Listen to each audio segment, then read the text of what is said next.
Hi guys, welcome to Fishing with Timmy Turtle. Today's episode's a little bit different. It's pretty much going to be all the tips and tricks I learned over one season of mangrove jack fishing. Speaking to a few people, and they thought it was a good idea. I'm no expert at it, but it's everything that I learned and kind of worked out for myself or got told along the way that helped me catch jacks. I managed to land 17 this season, which I thought was pretty good. It's not anywhere near what I feel I could have caught, but 17 for first season, I don't think is too bad. So yeah, all the questions that I kind of got asked, I'm gonna just roll it into like a one episode type of thing and then put it all together, and hopefully it teaches you guys something. To get started, I think mangrove jack fishing is pretty much all about increasing your chances. There's a lot of things that can affect jack fishing. They seem to be very temperamental down here on the Gold Coast. Things that I kind of check every now and then just to see if I had a good day or a bad day. Tides, moon phases, barometers, wind directions, water temps. Water temps, I never took an accurate method. It was always just dipping my hand in the water and feeling whether it felt warm or hot. The amount of rainfall and that sort of thing. There's definitely certain things that increase your chances, like the last 3 hours of a run out tide. If I wanted to hit a certain location, I would check the tides for it for the week and then see where the best tides, like the last 3 hours of a run out, would meet that location. And then that's when I would hit it for the week. Did have a lot of success though, if you're going up like way up the top ends of rivers and creeks and stuff like that. I did have a lot of success like on the top of the tides, the first 2 hours of the run out, because it does get really shallow. I'm not sure if they kind of push up there during the incoming and then start to feed on the outgoing and then move back down into those deeper holes. Time on the water definitely increases your chances. I think the biggest one is just, if you want to catch a mangrove jack, it's just time on the water and then casting at those structures. Bridge pylons, pontoons. Moon phases, I found it really difficult to fish on like full moons. Someone said big tides, big fish, but when the big tides of the full moons came along, I always struggled. I've noticed that sometimes the big tides and the big moons would bring in a lot of those jelly prawns. And if you saw a heap of those jelly prawns, I knew I was in for a bad time. You could see fish feeding on them and you could tell that they were jacks and you still couldn't get them to hit. What I did there is I was still throwing big baits. So in future, I think if those big tides bring in those jelly prawns again, I definitely would switch down. I mean, you probably would get a lot more bycatch, but you might still be getting those jacks. I think I averaged, over the season of jack fishing, I think I averaged about 30 hours per jack. So it was definitely a lot of hours involved in being on the water. I fished both morning and afternoon. It's still good to get on the water, even if everything's not aligning, because sometimes you just fluke one. You know, you're not catching a jack if you're sitting on your couch at home watching TV. As soon as I started this channel, I actually stopped watching TV and YouTube videos, and just every time I had a spare moment, I'd just try and be on the water. That's pretty much the best way to catch a jack, is just keep casting. Eventually something will go right. Water temps, the higher the water temp, obviously the more fired up the jacks are going to be. Those northerlies, if you ever get northerly winds on the Gold Coast, it pushes all the warm water down past the Gold Coast and then eddies around and we get cold water. It was a couple of weeks there where water temps were just stayed really low because the northerlies ran for so long. So if we're getting a lot of northerlies, when I originally started, I thought, oh, this is perfect, it's going to bring warm water down, but it actually misses the Gold Coast. So I really struggled during northerlies. I still got out there and fished as much as I could, but definitely doesn't help your chances when chasing them. Barometer, I've heard that can affect the jacks massively. Over 1020 is when you want to just quit work, you know, take a sickie from school and get out there and chase them. I have a barometer app on my phone. I only got it towards the end of the season. The day that I got the most jacks in one session was the 3 off the pylons. It was actually sitting around 110, 112. And then the day I caught the mangrove jacks, it was an overcast day in the morning. It had actually dropped down to 105, 106. I think that could have been the reason it was the barometer change rather than the high barometer, because it definitely plummeted. It went down 5 overnight. Types of lures, I'm just gonna go through my favorite lures. From surface lures, these are the two that I had most success on. The Lucky Craft G-Splash in red, and I have another one in clear, but I actually never caught one on a Lucky Craft, but did get busted off once.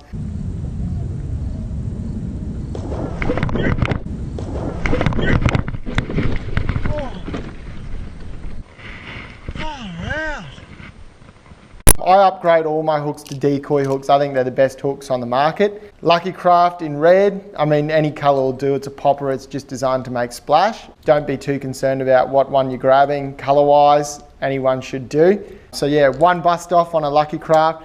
This was my only top water jack this season, was on I think it's a Mega Bass Dog X maybe. I bought this off eBay. I've put decoy hooks on it. That was my only jack off top water this season, was that one there. Yep. Yep. Oh, we got a little jack. Our first top water jack. Oh, and there's a bull shark underneath it. We got our first top water jack. Yes. I didn't throw a lot of top water, probably because my confidence was a bit low. I was just going for numbers. If the barometer's low and you have an overcast day and the sun's not appearing, I found that don't even bother throwing anything other than top water. That's when I got my jack, was a low barometer day with overcast. I think it was like 8 o'clock in the morning, the sun still hadn't come up, and I just thought, oh, there's no point going over to anything else. I did do a lot of reading on barometer and fish feeding, and because jacks have a big swim bladder, barometer is a massive thing. If it's low barometer, they'll push lower into deeper holes to try and equalize their I think it's their stomach or their swim bladders play up, and so they'll push deeper to try and equalize that feeling, and they won't be so keen on feeding. But I found that throwing top water on those, the only 2 times I got hit were low barometer, rainy days. I just thought there's no point throwing anything else, so I just threw top water, and those are when I got my hits and my first jack on top water. If it's an overcast day, just don't stop throwing top water, because yeah, I didn't even, when I switched over one day when it was like that, never even got a hit on anything else, which I thought was a bit funny, seeing as I was getting hits on top water. Deep divers, I got 3 favorites. Each of them dive to different depths, and I would use them according.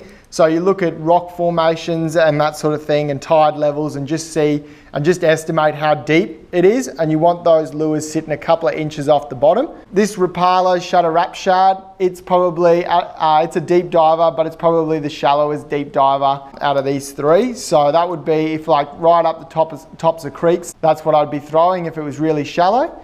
You want them sitting, yeah, just a couple of inches off the bottom. So that red color, I actually lost one of them, busted off.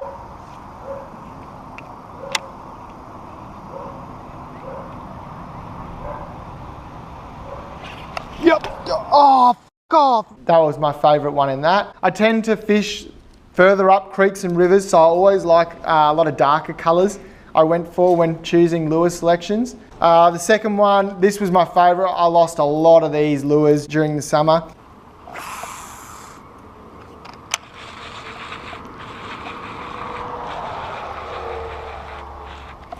Oh, f off, no, my. Yep. Oh, far out. A lot of my bust offs came from this one here. It was the Jackal Squirrel 79 SP, double D. In the black color was my favorite, along with there's a green on top and gold on the bottom with black stripes. That was also a favorite of mine. I lost a couple of them as well.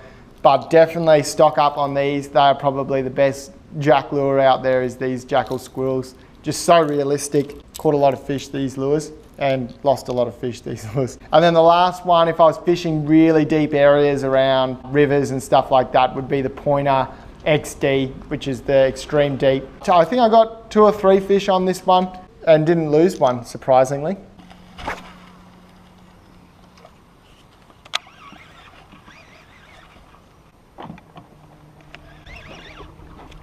Yep. Yep, jack. Woo! Got him on the Lucky Craft. That was another favorite for those really deep areas if you just want to get it down a little bit further. Lucky Craft 100 Pointer XD. That was my last favorite. All my jack hits on crankbaits came from pauses, and it was probably roughly around 3 seconds. It was the end of a really long extended pause, and then just as you go to move it again, that's when the jack would take it. I didn't use crankbaits around pontoons. I only used them over like rocky banks and stuff like that. And the technique I used was just like a big double crank to get it as deep as you could. Let it pause for 3 seconds, and then just little twitches all the way up to where it's close to your boat, and then a double lift just in case there was one following it. I run decoys on all my lures now. I think that's a size 4 and a size 6 on the Jackal to get that suspending. And it's 2 size 4s on the Shadow Wrap shad. And then the Lucky Crafts come with their own. It looks like a size 2 and a size 4. So had all my lures suspending or a slow sink just to even get them down that little bit deeper. Here we go. Soft plastics wise, by far my favourite were obviously the Z-Man. Used a lot of these, most durable bait on the market. I'd use both the 4-inch in the diesel and in the swimmers. I use the swimmers around pontoons. Yep. Oh. Yep. Oh, yeah, got him. Woohoo! Oh, good fish. Woo! Alright, he's nice, isn't it? Oh.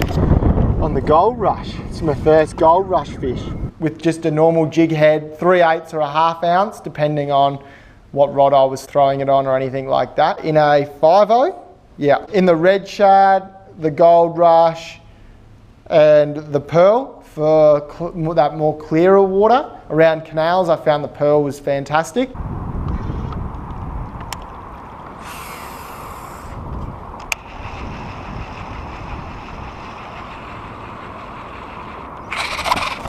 Oh, far out!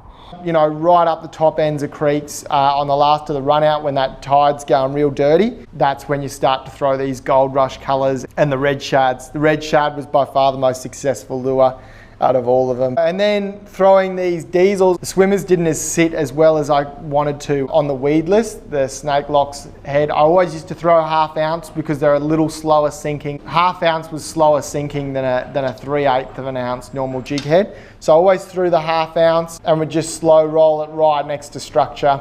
Yeah, logs and branches and all that sort of stuff along the rock beds, right up the tops.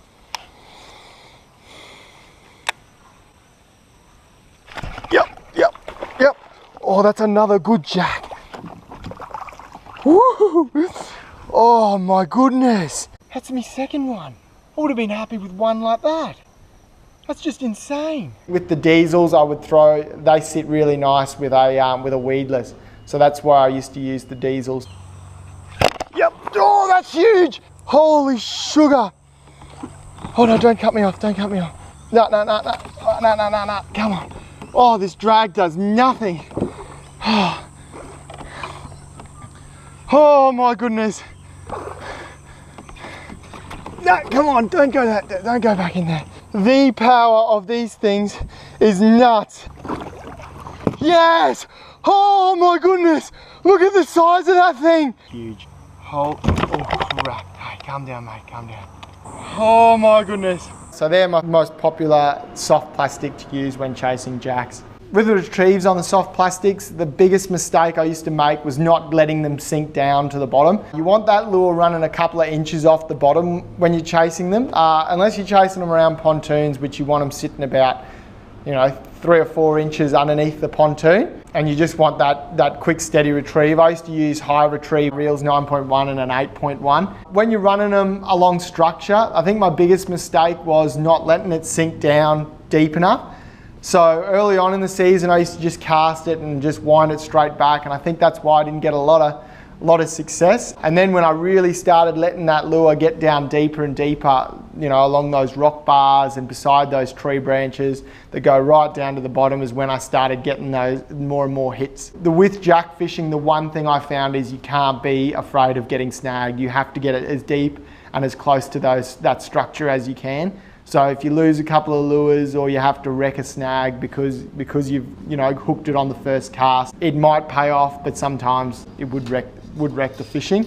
But it's the risk that you kind of have to take when chasing jacks. The gear I used, my favourite rod to use, I thought it was a bit stiff when I started jack fishing, but turned out to be one of my favourites, was the Favourite Big Sexy. It's a USA company. Those Bass boys over there use it, and I love the look of it, so I bought one. It's quite expensive, but it was definitely a solid rod for jack fishing. Loved using it. And the reel that I had comboed on that was probably my favourite reel, bait caster wise, for chasing them, would have been the Shimano Scorpion 70 XG. 8.1 retrieve, great reel. It needs bearing replacements now because the bearings are starting to go, but that was probably my favorite reel. I'd run 20 or 30 pound braid, 30 pound towards the end because I had some leftover, but 20 pound to begin with, and I'd run anywhere from 25 pound FC rock leader through to 40 pound. I think one of my biggest mistakes while chasing them was having the drag too tight at the beginning. If a jack takes your lure, it'll always take it by surprise. If you've got a lock leader and you panic and you rip into that, that's when it'll bust you off within that first split second. Because if you pull that tension on that leader and as soon as it hits something, that'll cut.